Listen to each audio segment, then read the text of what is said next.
Cuidar para a Apvida é muito mais do que um médico ou dentista perguntando o que você sente. É acompanhar você de perto, da prevenção ao tratamento. Por isso, procuramos conhecer bem cada cliente, para cuidar melhor de todos. Apvida, cuidar é para quem conhece. Ei você, hoje é segunda-feira e você já sabe. Hoje é um dia muito especial para mim, até porque é o seguinte...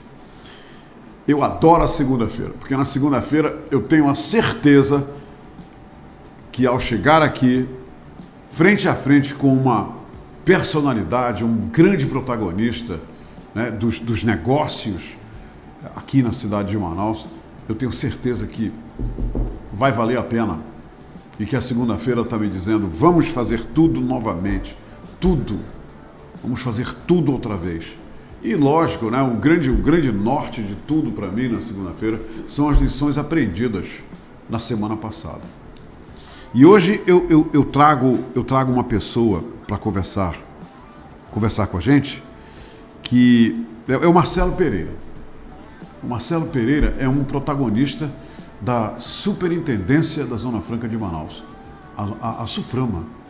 E ele vem tocar num assunto e eu disse para ele, Marcelo, vamos tocar numa pauta aqui, eu vou botar aqui a pauta para ler para vocês.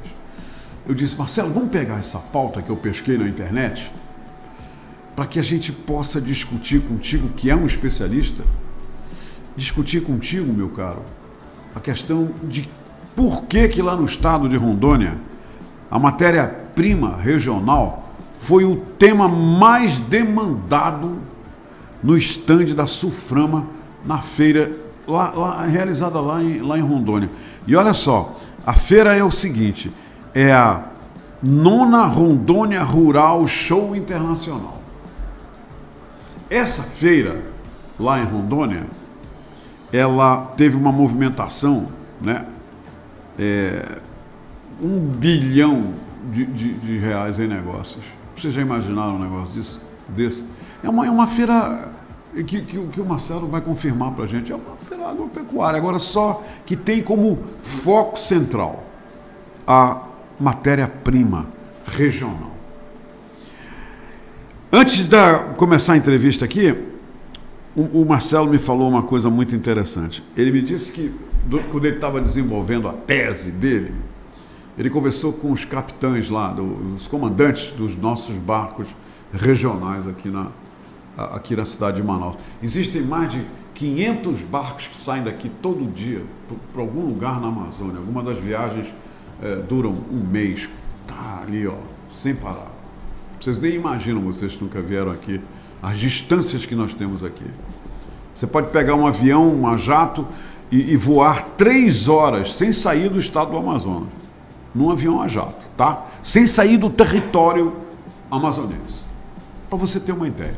Mas o Marcelo estava me dizendo o seguinte, Humberto, conversei lá durante os levantamentos da minha tese, que com capitães, né, com os comandantes dos barcos, que tinham mais de 70 anos. Eles falaram para o Marcelo o seguinte, que houve uma época que os barcos saíam daqui vazios e voltavam, iam buscar no interior matéria-prima, matérias do interior para serem trazidas para cá. Hoje em dia, o Marcelo acabou de me dizer que agora são o barco sai daqui cheio de materiais produzidos em Manaus, né? Todo tipo de utensílio, todo tipo de material, e o barco vai cheio para o interior e volta sem nada, sem as matérias-primas, sem nada. É isso que vamos tratar aqui com o Marcelo. E eu gostaria muito de perguntar do Marcelo, eu tenho que fazer isso, mas de uma maneira bem apurada. Eu quero fazer isso de uma maneira que eu não diga nada que eu não devesse dizer. Porque o Marcelo é muito importante e ele reúne aí a expertise, ele reúne, né, tudo que nós precisamos para tirar dele hoje aqui nessa entrevista o que a gente quer. E eu gostaria de saber do Marcelo o seguinte, né? Como coordenador geral de análise e projetos industriais da Suframa. Esse é o Marcelo, que vai começar agora. Me diz uma coisa, é possível é possível realizar aqui em Manaus uma feira como essa que houve lá em Rondônia, focada na matéria-prima, mas levando em consideração o que você levantou na sua tese, que os barcos agora vão cheios, voltam vazios, sem nada do interior. É possível que se realize um evento como esse aqui em Manaus para mostrar para o mundo como Rondônia está fazendo? Quais são os serviços, quais são os produtos que podem ser retirados da natureza e, assim, agitar muito mais a economia do Estado? Sim. Primeiramente, Humberto, muito obrigado pelo convite. Em nome da Superintendência da Zona Franca de Manaus, na pessoa do General Pouzin, agradecemos esse convite. É possível, sim. Eu posso afirmar que sim, por alguns motivos, né? Há grandes críticas em relação ao nosso modo de produção. Há quem concorde e há quem discorde, mas há uma história geracional e algo a ser resgatado. Bem, indo um pouco lá atrás, lá no período colonial, muitos se deslocaram para essa região e vieram aqui justamente porque atenderam a algum chamado, a incentivos. Não pensemos nós que o passado foi diferente do hoje. Aquelas embarcações a vapor que chegavam aqui no período da borracha não vieram aqui pelo verde da floresta, vieram porque existia um produto que o mercado necessitava, a borracha. E ali eles atenderam a alguns chamados. O chamado do Estado brasileiro, por exemplo, o governo ofereceu subvenções à navegação na região. Os barcos que navegavam nessa região eram os barcos mais subvencionados. O que eu quero dizer com isso? O governo dava benefícios às empresas que desejassem navegar na região para retirar e movimentar mercadorias e cargas. Isso lá no primeiro ciclo, né, Marcelo? Lá no primeiro ciclo. E lá nos anos 40, já no segundo ciclo, isso volta. A dinâmica dos rios retorna. Só que o que acontece? Foi algo muito rápido. Foi algo muito momentâneo por conta do esforço de guerra. Mas ficou-se uma grande lição.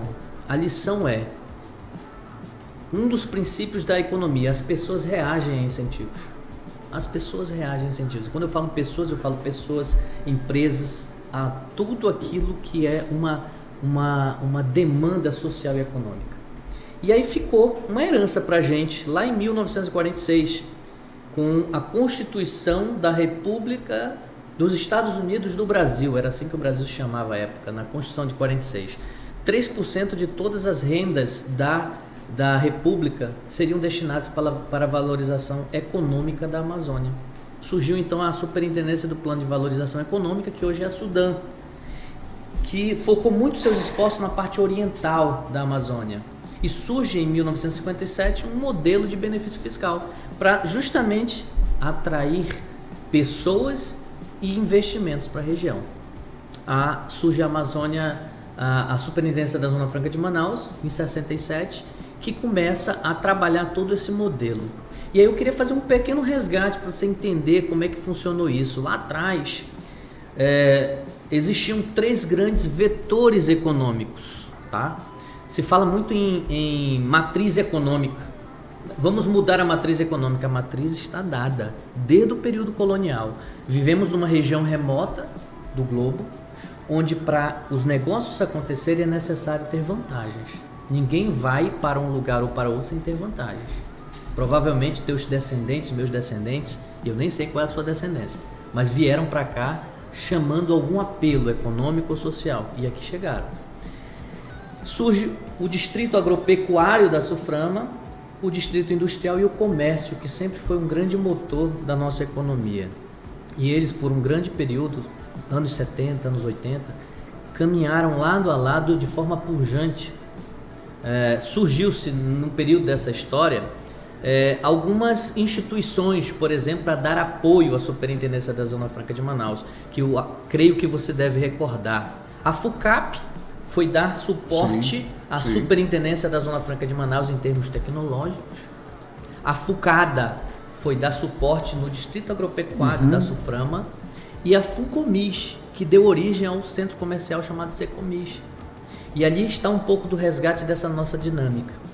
Mas resgatando um pouco do que foi esses anos 70 e os anos 80, poderíamos afirmar que existia muita produção no interior do estado, como existe ainda hoje.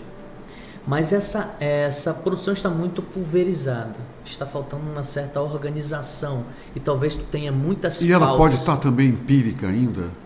Sim, essa produção? Com certeza. Por exemplo, quando você olha para o Distrito Agropecuário da Suframa, você diz, muitas pessoas afirmam, não, nada se produz aqui.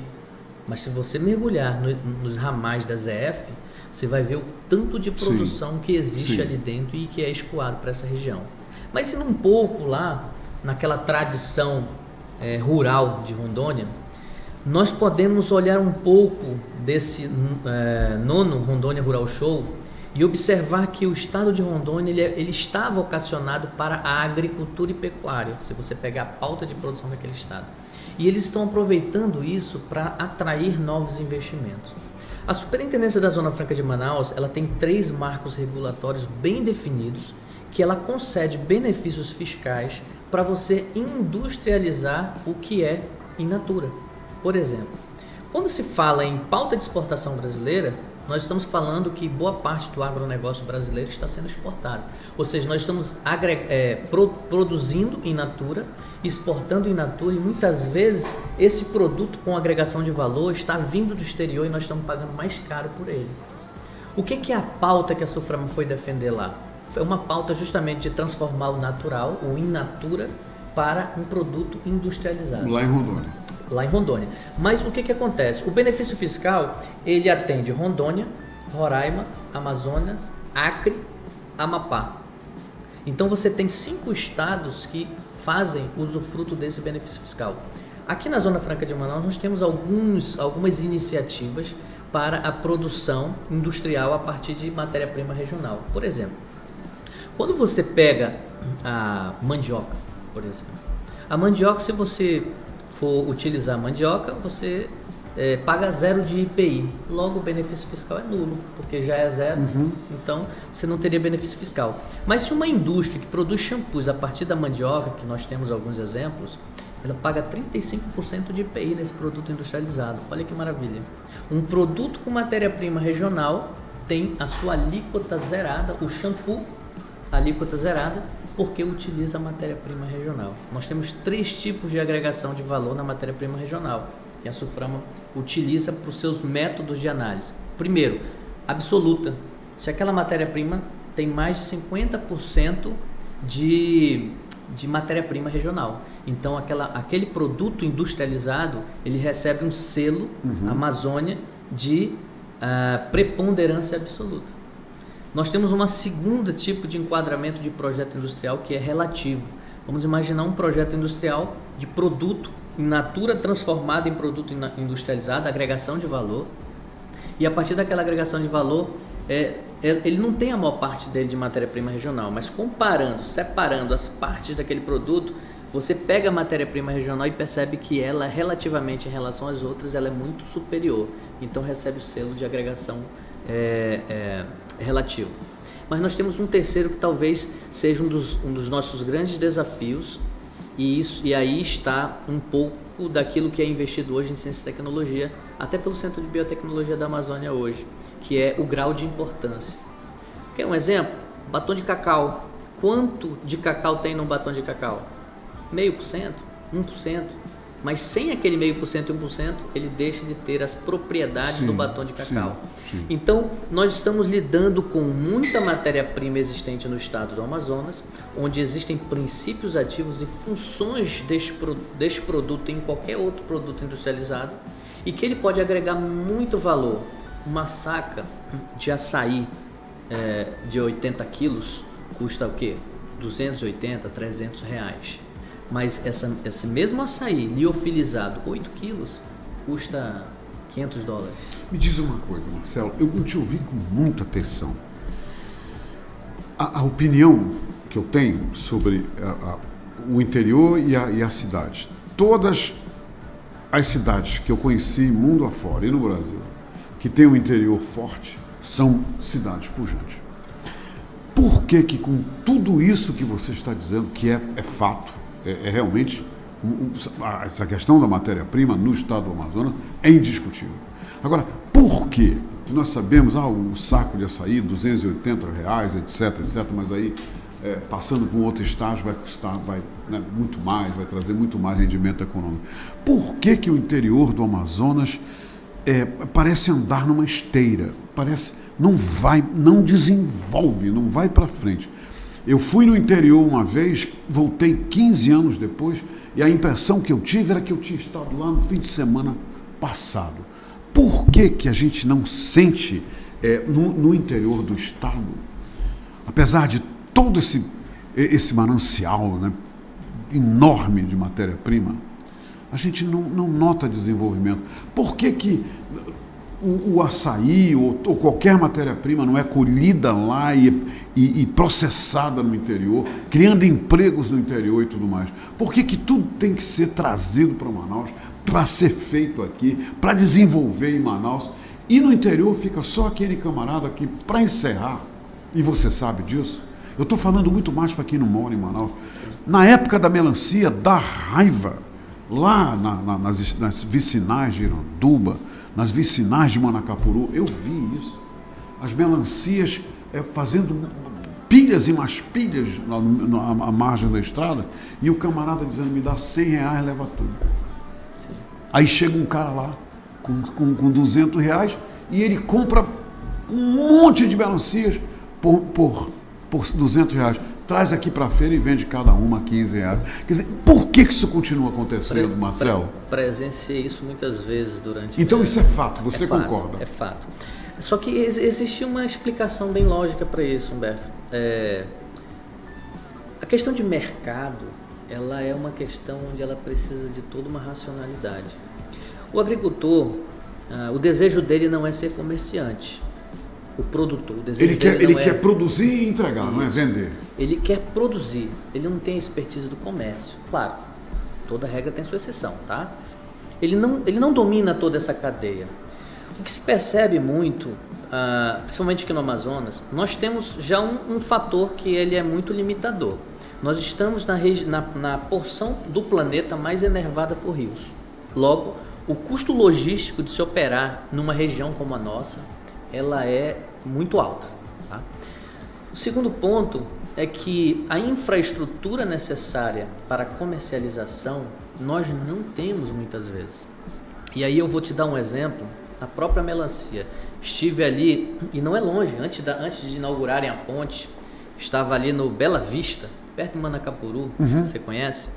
E eu vi uma família jogando melancia no rio. E eu não entendi o porquê que ela estava jogando melancia. Eu perguntei se eu podia pegar uma melancia. Ela disse, fique à vontade, meu filho. Eu disse, mas por que vocês estão jogando? Ela disse, olha, porque me custou, na época, né, isso são uns 15 anos atrás, me custou 30 centavos, anotando na ponta do lápis um custo de produção, mas estão querendo me pagar 10 centavos. Eu prefiro jogar fora. É o orgulho do caboclo. Eu prefiro jogar fora. E aí nós temos algo que precisa ser resgatado. A organização do ciclo da produção e da comercialização. E aí, você falou algo que ele é muito estranho para todos nós que estamos em Manaus, pelo bairrismo que temos, querendo ou não, nós somos bairristas. Por que tudo tem que vir para Manaus? É uma pergunta que se tem que se fazer mesmo. Vamos para uma planta industrial, nós recebemos diversos empresários lá na Superintendência da Zona Franca de Manaus. E eles querem produzir suco de laranja. Exemplo, suco de laranja. Onde é que está a fonte da matéria-prima? Onde estão as plantações de cítricos, aqui mais próximas? Estão ali em Rio Preto da Eva, indo para Itacoatiara. Eles precisam produzir e eles precisam produzir ao lado, porque o custo de trazer a laranja para Manaus é muito alto. Ele poderia processar a laranja e envasar a laranja. E muitos deles nos dizem o seguinte, é complicado porque eu não tenho a infraestrutura de energia, por exemplo, para aguentar uma planta industrial operando naquela região. Eu não tenho muitas vezes uma vicinal asfaltada para que eu possa fazer o escoamento da produção. Então falta um pouco dessa infraestrutura, que aí se vem a pergunta, cabe ao Estado ou cabe ao setor privado promover? E aí vem aquele primeiro princípio da economia que eu te falei quando a gente iniciou a nossa conversa, as pessoas reagem a incentivos. Existem empresas que se instalam no sul e no sudeste do país que quando vem uma dificuldade dessa, cotam quanto custaria fazer todo o escoamento da produção, fazer a vicinal e produzir todas as matrizes que eu necessito nas fazendas que estão nas adjacências. Quando o mercado acena e diz que é viável, ele faz o investimento e não espera pelo setor público para fazer. O setor privado investe. O próprio setor privado investe. Mas aí nós precisamos fazer os acenos necessários. Por exemplo, Zona Franca de Manaus. Uma pergunta que eu acho que todo mundo se faz. Até onde vai a Zona Franca de Manaus territorialmente? Esse benefício fiscal que está aqui no Distrito Industrial, até onde vai? Ele nasce geograficamente. Aqui, geograficamente. Porque o benefício fiscal ele é geográfico. Ele vai até aquela ponte de Lindóia, em Itacoatiara. Ou seja, uma indústria que está instalada aqui no Distrito Industrial poderia estar instalada ali. Mas por que ela não está instalada ali? Porque ela precisa escoar a produção. Nós não temos um porto estruturado naquela região, nós não temos operadores de transporte estruturados naquela região, nós não temos toda a infraestrutura de rede elétrica. Então, nós precisamos agora criar esses incentivos para atrair investidores. O que Rondônia está fazendo no agronegócio? Ela já tem uma matriz exportadora. Agora, a Rondônia começou a pensar... porque esse trade show aí é internacional. Internacional. Aí Rondônia começou a pensar da seguinte forma: eu já tenho produção, agora eu preciso dar o passo 2, eu preciso agregar valor à produção. E como? Eu vou acessar os benefícios fiscais que a Zona Franca nos concede e tentar fazer com que meu produto industrializado seja mais vantajoso do que aquele produto que eu importo para poder fornecer ao mercado brasileiro e local. O que nós precisamos hoje aqui? Nós ainda estamos no passo 1. Nós precisamos iniciar uma cadeia de produção e fazer com que racionalmente e economicamente ela seja viável. Nós temos o Distrito Agropecuário, nós temos os rondonienses estão fazendo isso já. Nós temos Iranduba, nós temos o Manacapuru, nós temos uma região metropolitana que, salvo o melhor juízo, são 9 municípios. 9 municípios que têm ligação direta com Manaus através de ponte. Por que não começar por aí? Mas nós também temos uma outra região que ela é muito, que a gente chama, que ela é muito polarizada por Rondônia. O Maitá, Apuí, Manicoré, Novo Aripuanã. Toda aquela região, ela é muito mais polarizada por Porto Velho do que por Manaus. Que nós já tem produção de café, produção de outros elementos aí para a produção agroindustrial, carne, bovinos. Nós temos essa produção. Agora nós precisamos fazer com que esses vetores, e eu falava lá no início para ti, das matrizes, nós falamos muito em mudar a matriz. A matriz está dada, Humberto. É uma matriz de benefícios fiscais. Nós estamos dentro da Amazônia, uma região potencialmente protegida por diversas legislações ambientais e que para que nós possamos produzir economicamente e ser viável, nós precisamos do benefício fiscal. Porque o benefício fiscal, que poucos sabem, é que ele não acontece na hora que eu decido vir produzir. O benefício fiscal só acontece quando eu faturo a nota fiscal. Então, se eu não faturar uma nota fiscal, eu vou ter que pagar o tributo. Pois é. Eu vou ter que pagar o tributo para o governo. Marcelão, eu li uma coisa aqui muito interessante. Lá sobre a feira, lá em Rondônia. Depois de 2 anos sem a realização devido à pandemia, essa nona Rondônia Rural Show Internacional teve como tema principal, eu achei isso uma sacada fora de série, mulheres do agro. O último censo agropecuário do Instituto Brasileiro de Geografia e Estatística, o IBGE, mostrou que há cerca de 1,7 milhão de mulheres que se declaram chefes de empreendimentos rurais no Brasil. Essa realidade é também aqui no Amazonas igual? Ela é uma realidade. Agora, pouco tempo, teve uma pesquisa sobre chefes de família. 54% dos lares brasileiros são chefiados por mulheres hoje, não mais por homens. Você está englobando a cidade e o campo, né? Mas durante o meu trajeto nesse campo de pesquisa, na comunidade ribeirinha, eu encontrei muitas famílias chefiadas por mulheres. Chefiadas por mulheres por diversos motivos. Motivos de abandono ou motivos do seu companheiro faleceu trabalhando no campo, foi picado com cobra, morreu de malária, sumiu no rio como pescador e por aí foi. E elas passaram a chefiar a família. Assumiram o comando. Assumiram o comando.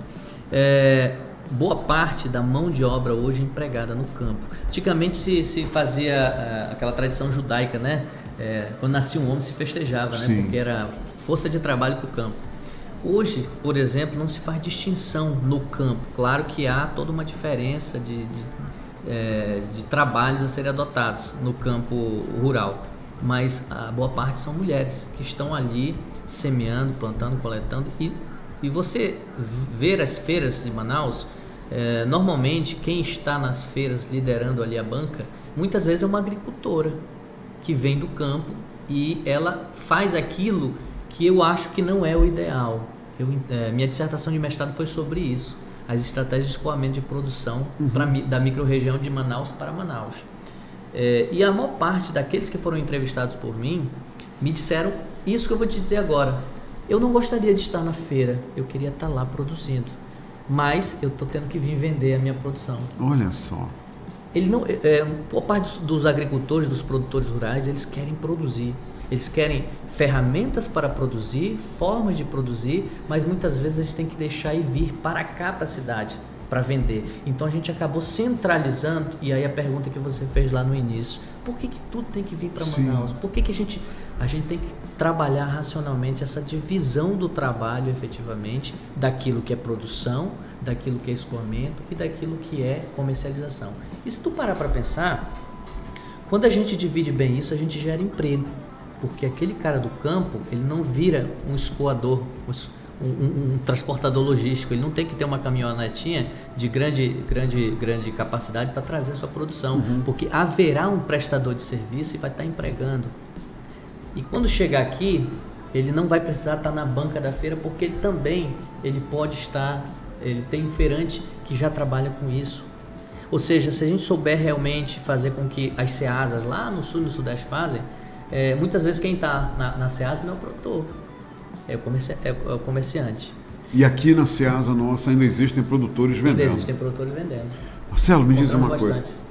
Tem uma outra questão que eu sempre, quando eu me deparo com ela, eu fico muito pensativo. Todas as vezes que eu viajo para fora, ou mesmo, aqui mesmo no Brasil, eu percebo que certos produtos colocam um selo nele lá. Pá! Eu vi isso muito em Goiânia, eu vi isso em Minas Gerais, o queijo de Minas Gerais, por exemplo. Você chega lá e está lá um selo. Esse selo, barará, esse canastro é o melhor mesmo, tá de acordo com não sei o quê. Esse selo foi durante o festival tal, né, considerado por julgadores especializados o melhor queijo, etc. Nós temos, e quem viaja por aí vai concordar comigo, nós temos aqui no Amazonas o abacaxi mais doce do mundo. Eu nunca, em todas as minhas viagens, provei um abacaxi tão doce quanto o abacaxi de Manaus, do Amazonas. Outro detalhe, o abacaxi daqui recebeu recentemente um prêmio, um selo de qualidade, né, que falaram en passant, quer dizer, no momento falaram sobre isso. E hoje, porque eu ia te entrevistar, hoje eu fui no empório, cheio de abacaxis, e eu perguntei, me diz uma coisa, esse abacaxi é do Amazonas? A menina olhou para mim, a garota que estava lá atendendo as pessoas disse, olha, fale com a gerente, porque a gerente é que sabe. Aí eu falei, chama a gerente. A gerente veio, e ela deve estar nos vendo, porque eu pedi para ela ver, porque eu disse que ia mencionar isso para você. Ela veio e disse, esse abacaxi que está aqui, todo esse abacaxi. E eles, tem uns lá que eles já vendem numa travessinha, né, já está pronto para consumo. Esse abacaxi é do Amazonas?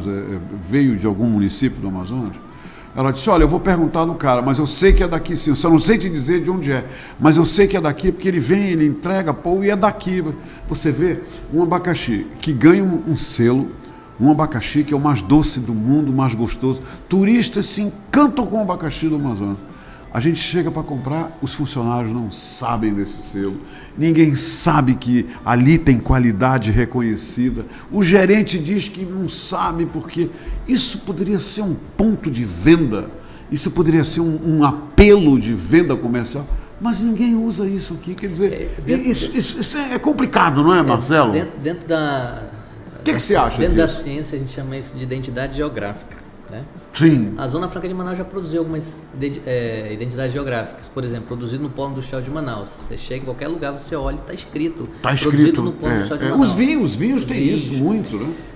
Nós temos alguns pontos aqui, por exemplo, o Paraná da Eva ali é uma grande O abacaxi zona, vem de Itacoatiara, né? É da Vila do Novo Remanso. Isso. Lá daquela região. É de lá mesmo. Também já estive lá com eles fazendo pesquisa. Nós temos e não é dulcíssimo? É o mais doce. Semana do passada, mundo pra mim, a secretária do Ministério da Economia estava conosco aqui. Nós apresentamos o abacaxi para ela. Ela nunca provou um açaí tão doce quanto esse. É um fenômeno. Temos um grande desafio. Nós ainda produzimos in natura o abacaxi. Sim. Nós poderíamos agregar valor através da industrialização, mas temos um desafio tecnológico. Ele escurece.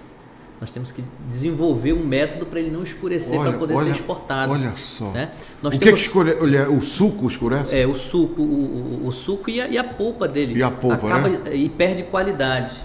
Não é que perde qualidade, que aparentemente... A acidez diminui? Será que é isso? Aparentemente não fica vendável e o mercado pode recusar. Não sabia disso. Talvez a gente possa perder um produto se a gente inserir ele no ramo industrial. Agora ele in natura é imbatível. É imbatível. Nós temos também outros pontos, por exemplo. Já ouviu falar na fibra de curauá? Não. A fibra de curauá é uma pesquisa desenvolvida aqui dentro do Centro de Biotecnologia, a Universidade Federal do Amazonas também. É uma fibra tão resistente, está sendo testado o processamento dela através de resinas. Ela fica muito resistente para poder ser utilizada nas atividades Já está sendo industrial. testada essa fibra? Sim, no Centro de Biotecnologia da Amazônia. Fibra de curauá. Nós temos, por exemplo, o jaraqui. Tem mais ômega 3 que o salmão. Pois é. Então nós temos algumas qualidades. Isso aí eu soube. Nós temos algumas qualidades regionais que precisam dessa identidade. Precisamos explorar essa identidade geográfica, porque isso não é apenas o nosso amor pela Amazônia. Isso é mercado. Isso se vende. Sim. Nós temos um exemplo aqui. Se um dia tu puder trazer aqui, é até uma indicação. Tem um rapaz chamado Daniel Pinheiro. Daniel Pinheiro. Aí ele vem aqui. Da Bioser. O pai dele era pesquisador do INPA. Professor Cleumi. E ele desenvolveu um extrato através de gengibre amargo. E hoje, por exemplo, o Daniel, quase tudo que ele produz, ele exporta. Mas foi uma iniciativa de ganhar o mercado do mundo. Ele desenvolveu um processo que causou o quê? No gengibre? O gengibre amargo ele é um cicatrizante. Olha e ele tem combatido, por exemplo, aquelas feridas de diabetes. E tem vários cosméticos. Uma pomada? Uma pomada. É um gel. E hoje ele trabalha com cosméticos à base de frutos amazônicos, de sementes amazônicas. Mas ele primeiro ganhou o mundo lá fora, está exportando. Lógico. E hoje está sendo... E ele está em Manaus, a base dele é Manaus. Provavelmente o Daniel deve estar nos ouvindo nesse momento, né? Eu quero o telefone do Daniel, ele não me escapa. Então são produtos amazônicos que têm um apelo regional, mundial e que ganham o mercado. Isso é só 1, 2, 3 que a gente está citando, são centenas. Certa vez, lá na Superintendência da Zona Franca de Manaus, um pastor presbiteriano foi lá fazer um culto de final de ano pra gente. Ele é americano e ele perguntou da gente sobre o acai. Ninguém sabia o que era o acai. O acai é o açaí, era né? o açaí. Olha só o apelo que tem esse fruto fora. Né? E nós estamos numa região que fica a 3h30, 4 horas do Caribe. Sim. E que todos esses produtos amazônicos têm um valor agregado enorme. O próprio açaí, os princípios ativos que ele tem para as indústrias de cosméticos e outros frutos, se vendem em euro na Europa, agregando muito valor e deixando divisas para o país. Marcelo, toda a minha vida eu lidei com grupos de americanos e vou te falar uma coisa. Todos os grupos de estrangeiros que provaram, e eu lá vendo isso, testemunhando isso, o suco do araçaboi, não há quem não resista o suco de araçaboi. Eu desafio você que está nos assistindo agora a sair agora e ir numa casa dessas casas que vendem suco, pede um suco de araçaboi. Não tem. Vocês não vão encontrar. Agora, preparam e servem para os turistas e os turistas enlouquecem. Humberto Amorim enlouquece. Toda vez que eu vejo araçaboi, eu compro para fazer suco porque eu não resisto. Mas você não encontra em lugar nenhum um dos sucos mais deliciosos da Amazônia. E ninguém ainda se debruçou sobre o Araçá-Boi através de um olhar econômico para exportar, para transformar não sei o quê, não sei o quê, não sei o quê. Eu não entendo essas coisas. O açaí verde já tomou? Tem um açaí. Tem um açaí que tem um é açaí verde? verde que parece uma bacatada. Você toma, é um açaí, mas você fica Rapaz, da tomando. Amazônia. Tem açaí verde? Um açaí verde. Eu vou procurar esse açaí. depois. E onde eu encontro esse açaí verde? É muito difícil. Aqui é difícil. Acho que lá no mercado Adolfo Lisboa. Lá na Adolfo Lisboa tem. Tu deve encontrar. Humberto, nós temos muitas riquezas. Sim. O próprio pirarucu, hoje já criado em cativeiro, os valores que são envolvidos nesses princípios ativos, principalmente da floresta, são grandes. O grande desafio que nós temos hoje, e é uma bandeira que o nosso superintendente, o general Pouzin, tem nos pressionado a encontrar. Quando eu falo pressionado, não numa forma negativa, mas a gente está sempre desafiado a explorar os mecanismos legais da legislação para tentar mostrar para quem está fora os benefícios que nós podemos ter. Por exemplo, você sabia que desde 1975 nós temos um decreto-lei que concede benefício fiscal, zera o IPI para quem produzir com matéria-prima extrativa ou agrícola na Amazônia Ocidental? Qualquer município da Amazônia Ocidental, se você estiver lá em Japurá e pedir esse benefício, você vai ter, se você industrializar. Agora, qual é o desafio? Nós termos infraestrutura para montar a indústria e infraestrutura logística para fazer o escoamento de produção. Né? Ainda temos uma outra situação, rotas de transporte. Isso é algo que tem que ser feito lentamente, mas com planejamento. Creio eu que o estado do Amazonas tem investido nessas pesquisas, nessas iniciativas, Secretaria de Desenvolvimento do governo. Nós, ano passado, aprovamos 3 projetos de industrialização com matéria-prima regional, salvo melhor juízo foram 3. Esse ano nós estamos tentando também algumas agendas de aprovação. Nós aprovamos um projeto em Roraima, para produção de óleo de soja. Roraima começou a produzir soja e estava exportando soja em grãos. E a gente fez um desafio. Você não faz o esmagamento da soja e produz óleo de soja? Porque hoje eles estão produzindo óleo de soja com o selo Amazônia de preponderância absoluta. É um selo. Né? Nosso desafio aqui é fazer com que a produção do Distrito Agropecuário, a produção que existe ali em Rio Preto, Itacoatiara, Manacapuru, esses municípios mais próximos já comecem a receber esses benefícios. Por quê? Porque são municípios que estão muito próximos de uma infraestrutura já colocada.